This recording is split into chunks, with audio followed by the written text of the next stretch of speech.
안녕하세요. 미국을 알려주는 실리콘밸리 누나입니다. 미국에서 병원을 믿기만 해서는 안 되는 이유, 그리고 왜 챗GPT와 같은 도구가 생존에 도움이 될 수 있는지 함께 이야기해 볼게요. 2024년 4월 24일 뉴욕 포스트 기사입니다. 2024년 2월 로렌이라는 여성은요, 손가락이 아침 저녁으로 굳는 증상으로 병원을 찾아갔습니다. 검사 결과는 류머티즘 관절염 음성으로 나왔습니다. 그런데도 의사는 관절염일 수 있으니까 약부터 먹어보자 라는 식으로 얘기를 했습니다. 그 후 한 달 만에 7kg나 빠지고 극심한 복통이 생겼지만 이번에는 위산 역류라는 진단을 받았습니다. 그때 로렌이 사용한 것은 바로 챗 GPT였습니다.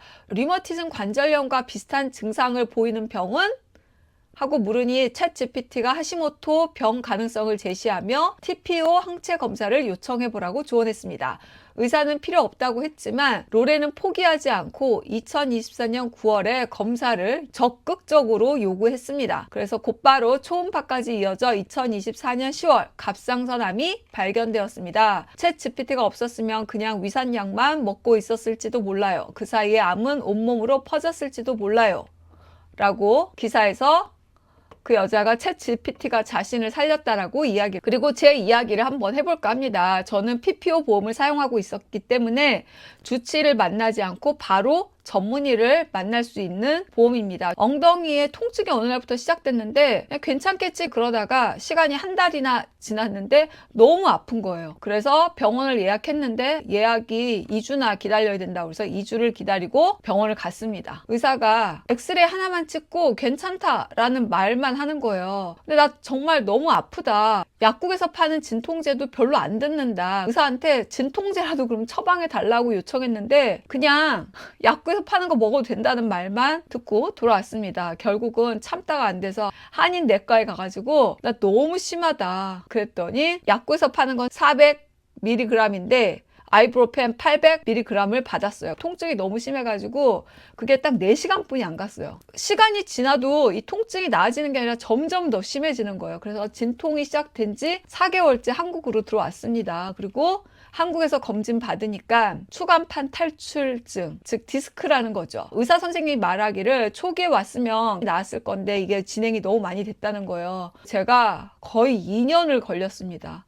약을 안 먹으면 그냥 누워 있었어야만 됐어요. 일어나는 순간 정말 죽을 것 같았어요. 초반에 그 4개월이라는 시간을 흘려보내가지고 제 디스크가 심해진 거죠. 그리고 제 주변의 사례를 한번 말씀해 드리겠습니다. 제 남편 친구의 부인인데요. 40대 여자분이었는데 그 여자분이 HMO, 주치를 만나야만 전문의를 갈 수 있는 그 보험을 드셨는데 2년간 머리가 아프다고 그 의사를 찾아갔어요. 그랬더니 주치의가 뭘 처방을 안 해주는 거예요. 나중에 한국에 방문해서 병원을 갔더니 뇌암 말기 진단을 받은 거예요. 그래서 그분이 수술을 했지만 5년 후 세상을 떠났습니다. 그런데 그 살아있던 5년도요, 언어장애, 그 다음에 몸을 쓰지를 못했어요. 그냥 장애인으로 집 밖을 나오지 못하게 된 거죠. 그리고 또 한 분은 동네 미장원 아줌마였는데 이분도 주치의를 만나야만 전문의를 만날 수 있는 보험이었어요. 배가 아파서 갔는데 의사가 괜찮다고 그러는 거예요. 건강한 식습관과 규칙적인 운동, 이 얘기만 들었어요. 그러다가 한국을 방문해서 의사를 만났더니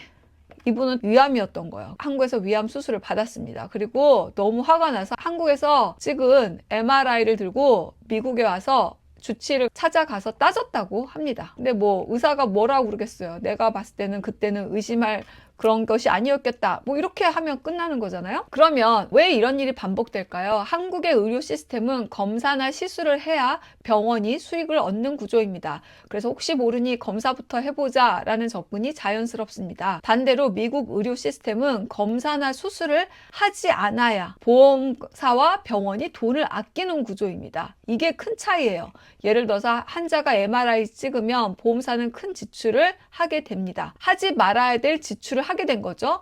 또 병원은 그 비용을 받기 위해서 복잡한 청구 서류를 보험사에게 제출해야 되고 거절되면 다시 이것이 왜 필요했는지를 보험사에다가 소명을 해야 되는 것입니다. 이 과정이 너무 번거롭고 피곤하니까 검사 자체를 피하게 되는 구조인 것입니다. 특히 HMO의 보험 같은 경우는요, 보험사가 병원을 운영합니다. 그러니까 한 몸이에요, 한 몸.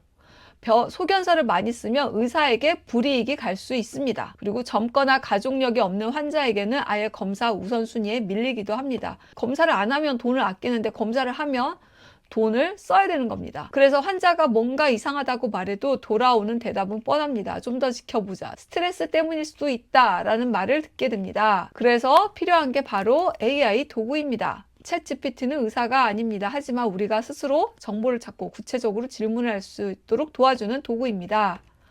이런 증상에 어떤 병이 의심이 될 수 있나요? 이런 검사를 요청해 볼 수 있나요? 이런 식으로 의료진과의 대화의 근거를 만들어줍니다. 정보를 갖고 가면 의료진에게 정확하게 요청할 수 있습니다. 그리고 그 요청 하나가 생명을 바꾸는 계기가 될 수 있습니다. 지난 5월 14일 피플지 기사인데 세더라는 36세 여성이 2024년 5월 대장암 사기 진단을 받았습니다. 사실 그녀는 복통 등의 이상 증상이 있었고 초기에 대장 내시경을 받았더라면 암을 좀 더 빨리 발견할 수 있었을 것입니다. 하지만 문제는 그녀가 45세 미만이라는 이유로 보험 적용이 되지 않아서 결국 비용 부담 때문에 대장 내시경 검사를 미루다가 병이 심각해진 데에야 자비를 들여서 내시경을 받았습니다. 그 결과 이 여성은 지금까지 20차례의 항암 치료를 받았고 간 이식 수술까지 기다리는 상황입니다. 이처럼 나이 제한으로 조기 검진 기회를 놓치게 되었습니다. 자신의 몸에 이상이 있을 때 의사의 말만 듣는 것이 아니라 이런 AI 도구들을 적극적으로 활용해서 의사에게 적극적 검진을 좀 요구할 수 있는 근거를 가지고 얘기를 할 수 있고, 또한 검사를 일찍이라도 받았으면은 병이 악화되는 것을 막을 수 있기 때문에 미국에 사시는 분들은 챗 GPT를 좀 활용해 보시기를 적극 추천합니다. 어려운 거 하나도 없어요. 자기의 그 통증, 느끼는 것들을 디테일하게 넣으면 의심하는 것들을 알려주는 거니까 적극적 수돈으로 한번 써보시길 바랍니다. 마무리를 하자면요. 저는 병원을 의심해라 이러는 것이 절대 아닙니다. 그렇지만 미국 의료 시스템에서 적극적인 환자가 아니면 놓치게 되는 경우가 너무 많고, 한국은 검사와 시술이 병원의 수익이 되고 미국은 검사와 시술을 줄여야 보험사와 병원이 돈을 버는 구조입니다. 그래서 환자가 아무 말도 하지 않으면 검사는 미뤄주고 치료 시기는 놓치고 병은 더 커질 수밖에 없어서 오늘 이 영상을 만들었습니다. 오늘도 미국 알려드린 실리콘밸리 누나였습니다. 여러분 뭐 하셔야 되는지 아시죠? 구독과 좋아요 부탁드려요.